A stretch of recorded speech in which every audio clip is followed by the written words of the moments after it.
तो इतनी सारी जो शिकायतें हैं, ये क्या पेशबंदी है आपकी? मैं तो पूछ रही हूँ। 2024 में फिर नहीं कहा आपने, 2024 में भी बोलिएगा। इतनी सारी सीटें कैसे ले गए? अब आप तो वही बात कर रही कि जबरा मारे दुबरा के रोहू न दे, कोई मारे तो उसको रोने न दी। अरे भाई, समर्थ को नहीं दोष को साई, ये सामर्थ्यवान हैं, ये कुछ भी करें, और आप लोग चाहते हैं कि हम लोग उसको बर्दाश्त करें। एक दरोगा हड़का रहा है, माँ बहन की गालियां दे रहा है। अजीत यादव जी, हम नहीं चाहते हैं।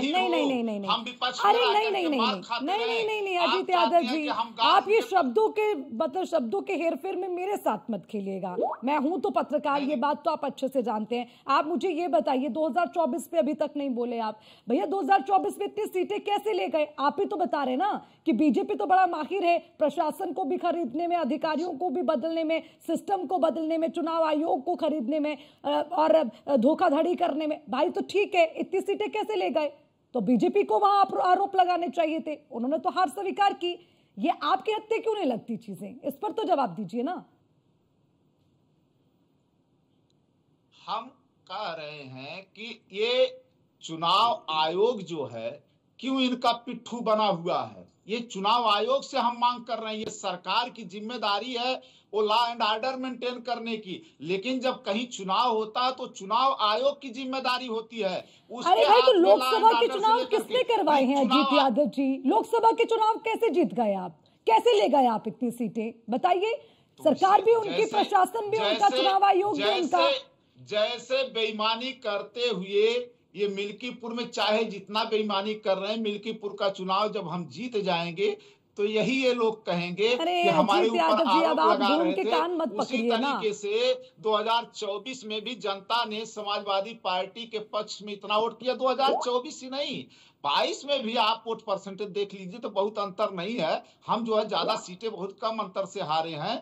केवल हम बीजेपी का अगर वोट परसेंटेज, ये तो अच्छी बात है अजीत यादव जी। यही तो मैं कह रही हूँ कि लोकतंत्र पर भरोसा रखिए ना भैया। क्यों सवाल उठाते हैं?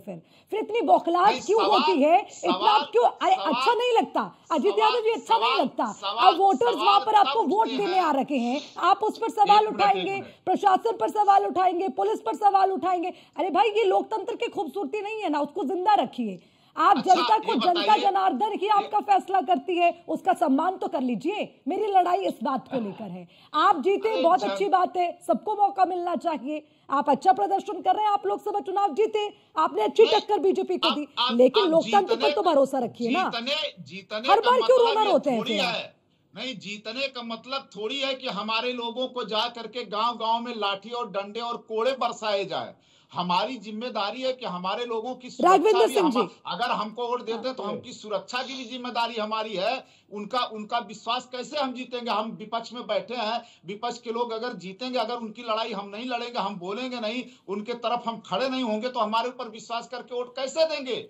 वो तो सोच लेंगे कि जब ये इस तरीके से कर रहे हैं, जब हमारे लिए नहीं लड़ रहे हैं, तो हम इनके पक्ष में वोट नहीं करेंगे। इसलिए जानते हैं कि समाजवादी पार्टी ये लड़ाई लड़ सकती है, इसलिए समाजवादी पार्टी बोलती है और विपक्ष की भूमिका निभाती है और इनका प्रतिरोध करती है।